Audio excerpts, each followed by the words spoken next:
Bien, alors si on veut parler des panoramas de plein palais, ben vous avez ici à l'écran celui des Bourbaki.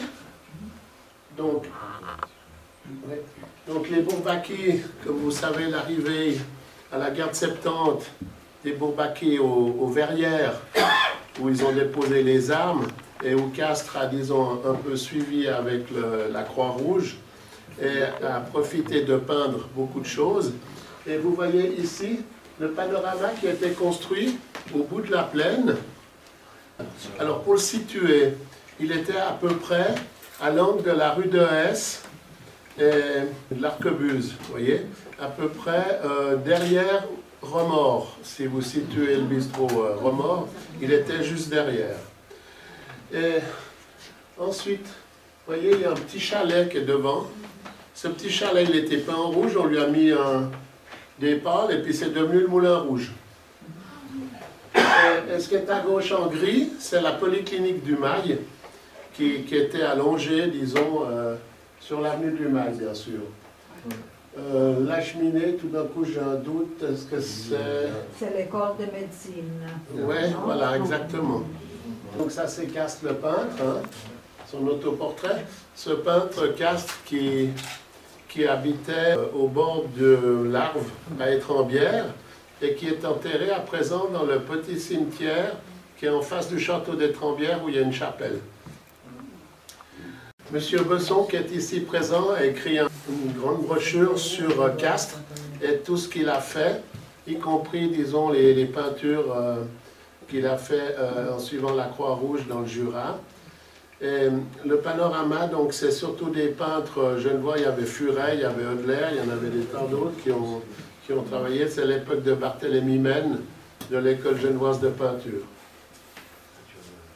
Là, on voit qu'il a été reconstruit et puis le panorama a été repeint dedans, enfin en tout cas restauré.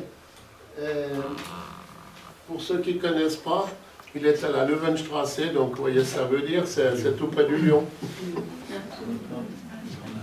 Et voilà la vue intérieure du panorama, du nouveau donc, hein, où on voit donc le panorama qui fait le tour de la pièce et qui représente donc l'arrivée des Bourbaki aux Verrières dans la neige. Ensuite, il y a eu donc plusieurs de ces panoramas, dont un qu'on appelle le panorama des Alpes bernoises. Et vous voyez qu'il était peint aussi par Beaubevy, Furet, Burnand, qui sont des peintres locaux. Et donc, il y en a un, si vous prenez le plan d'exposition nationale de 1896, donc, vous repérez très bien la plaine de Plainpalais, le Grand Losange, n'est-ce pas? Vous voyez qu'au bord de la plaine, sur l'avenue du Mail, il y a que des villas, parce qu'il n'y avait pas encore eu la démolition des fortifications et la construction de la chaîne phasiste.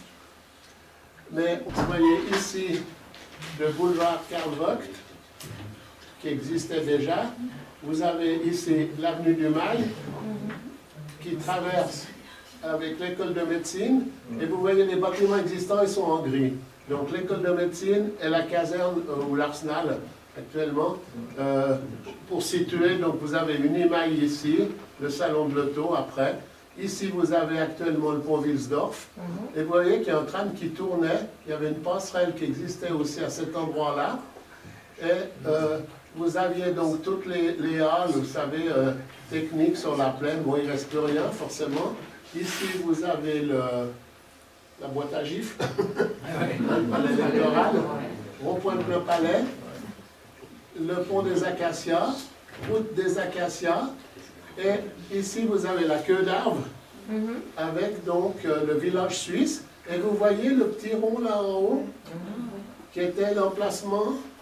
Le village suisse, c'était quasiment Ballenberg. Ouais. Vous avez reconstruit des villages de toute la Suisse. Et là où il y avait le panorama, en fait, ils ont créé une très grande colline où ils avaient mis les mazots, les maillards valaisans, et il y avait une grande chute d'eau qui déversait 1 million de litres par jour. Et donc ce panorama était caché dans la cascade, dans la montagne. D'ailleurs, on voit un petit ruisseau qui en sort ici. Voilà. Ici, vous avez un grand bâtiment. C'est simplement pour situer historiquement. Ce grand bâtiment, c'est l'asile des aliénés, donc qui était un grand hôpital psychiatrique avant Bel-Air, enfin pas Bel-Air-la-Place, mais Bel-Air, Belle-Île. Donc voilà un petit peu le plan d'exposition nationale qui prenait un peu tout plein palais. Donc vous retrouvez des rues, la rue du village suisse, etc. Mais elle est du mauvais côté, parce que la rue du village suisse, elle est de ce côté, alors que le village suisse était de l'autre côté de la route. Et vous avez ici encore, au fond, vous avez ce qu'on appelait le village nègre. Donc il y a des affiches, comme vous savez, qu'ils avaient construit des huttes, et il y avait des indigènes. Alors, on a aussi, avant de montrer le dernier panorama qui nous concerne, je voulais vous mettre quelques reflets filmés, puisqu'on est dans les Frères Lumière, de cette exposition nationale de 1896. À l'endroit où se trouve la patinoire des Vernets, à peu près, là où il y a le parking, là. Voilà, on se trouvait le village suisse. Un vrai village suisse, résumé, premier grand village, miniature de la Suisse. Un vrai, mais un faux, en fait. C'était un vrai faux. On se dit, on va faire un exemplaire de toutes les architectures du pays, puis on dit, pas de Suisse, pas de montagne, alors on crée une montagne en prenant des empreintes sur le salaire, on fait venir 1 million de litres d'eau par jour, pas de Suisse sans cascade, et 2 fois par jour, les vaches sortaient en cortège dans le village avec un succès absolument prodigieux. On a fait des fêtes alpestres, des démonstrations. Donc la scénographie helvétique dans toute sa gloire. En face du village suisse, l'exotisme de l'incroyable village nègre. Prix d'entrée 1 franc, succès colossal.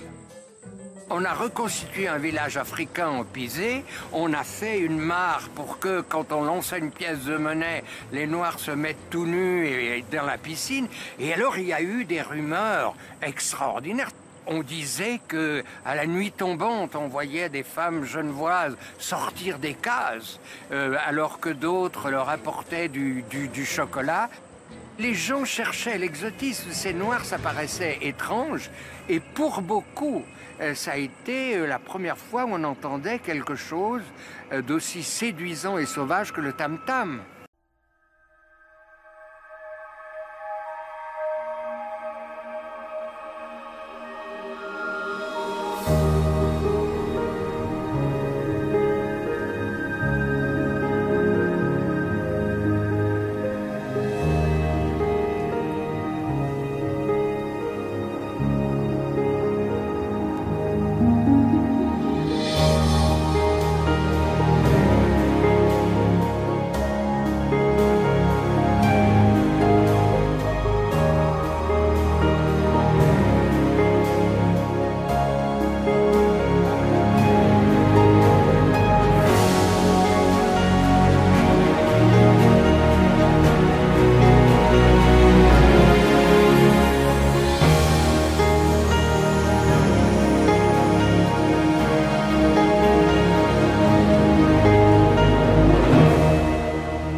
Il y a aussi eu l'Alpinéum qui présentait des vues alpestres. Mais on peut parler ensuite du suivant qui est à la jonction, donc la bataille de Morat, qui ressemble beaucoup au premier et qui était situé vers le rond-point de la jonction, qui est devenu après la poste, pour ceux qui l'ont connu.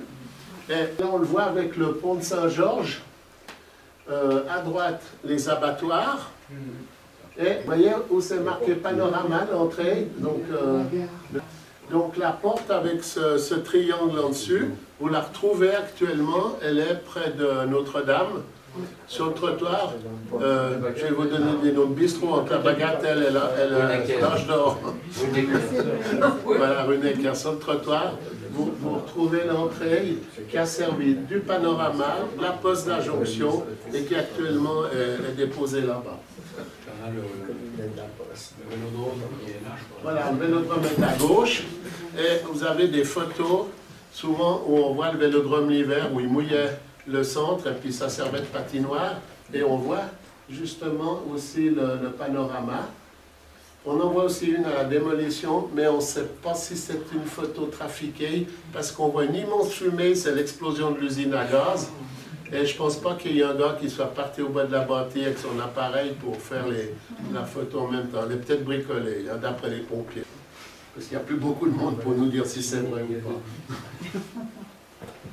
Mais là, je crois qu'on voit bien l'emplacement du fait du pont et de l'arbre. C'est un quartier qui est bien connu des Genevois, parce que la rue des Deux Ponts, qui était au bord du Vélodrome, ben, actuellement, ils viennent de faire une exposition au Bastion, à la BGE, donc à la bibliothèque de l'université, sur l'usine Gardy, qui après a été située le long en allant sur les trams à la jonction. C'est la cheminée qu'on a vue précédemment, c'est la cheminée qu'on voit là où il y avait le gazoduc. Ouais, ça je crois que c'est, comme c'est situé, ça se peut bien que ce soit l'usine à gaz. Hein. Pour ceux qui ne connaissent pas, qui ne sont jamais venus au musée de Plain-Palais, vous pouvez y passer, on a pas mal de documents sur ces choses-là. Et puis je vous recommande aussi le container, parce que vous verrez un peu tous ces éléments. Vous verrez plus Gérald parce qu'il était ce matin. Puis trop froid. Mais le 27, on sera chez lui pour une conférence de la mémoire de Plain-Palais dans l'ancienne mairie que beaucoup de Genevois ignorent en fait. Notamment la maquette du Moulin Rouge et du cirque Rancy. Et du coup, on comprend mieux le nom de la classe du cirque. Et pour les écoles, donc on aura 2 classes qui viendront, qui sont déjà inscrites pour passer. Donc ce sera l'occasion aussi, avec la rue du diorama, avec la rue du village suisse, de pouvoir connaître un peu les rues de Genève. Bon, pour les enfants, c'est difficile parce qu'on leur dit c'est à côté du Moulin Rouge, ils ne savent pas où c'est, alors on leur dit c'est où il y a le skatepark. Ah ouais, il faut prendre des mots d'aujourd'hui. Voilà, là ils comprennent. Merci Gérald. Et puis je finis juste avec les autres musées de Suisse, c'est celui de Thun, ici, qui est petit, mais qui est le plus vieux du monde actuellement, de 1814. Celui de Lucerne qu'on a vu est le panorama d'Einsiedeln qui, lui, avait brûlé. Je ne sais pas si on a... Alors ça c'est celui de Thun, où vous avez les images de la ville. Donc ça c'était à des fins touristiques principalement. Et voilà le réalisateur de cette fresque. Et puis le panorama, on voit ici quand il a brûlé. Et donc la toile a été refaite complètement par les autres. Et voilà aujourd'hui comment il est. Et le panorama de la crucifixion du Christ, qui fait la même taille que le panorama de Morat. Celui des Bourbaki, il est un peu plus grand, je crois qu'il fait 1500 mètres. Sans dos sur... Oui, un petit peu plus long, mais il est un peu plus long et un peu moins haut. En sachant qu'à côté, il y a le fameux diorama, donc avec la nativité. Donc ils ont la crucifixion et la nativité. Donc ils ont les 2 aspects. Voilà ce qu'on pouvait dire. Et puis, ce panorama de Morat est important parce que c'est l'un des 15 plus vieux du monde. Et c'est pas normal qu'une chose comme ça soit réduite. Mais de nouveau, il y a des contingences financières qu'il faudra étudier et qui va faire que le projet simplement d'une rotonde va certainement prendre l'ascenseur si on commence à imaginer des plateformes tournantes, un double, mais ça, il va un peu nous expliquer son projet.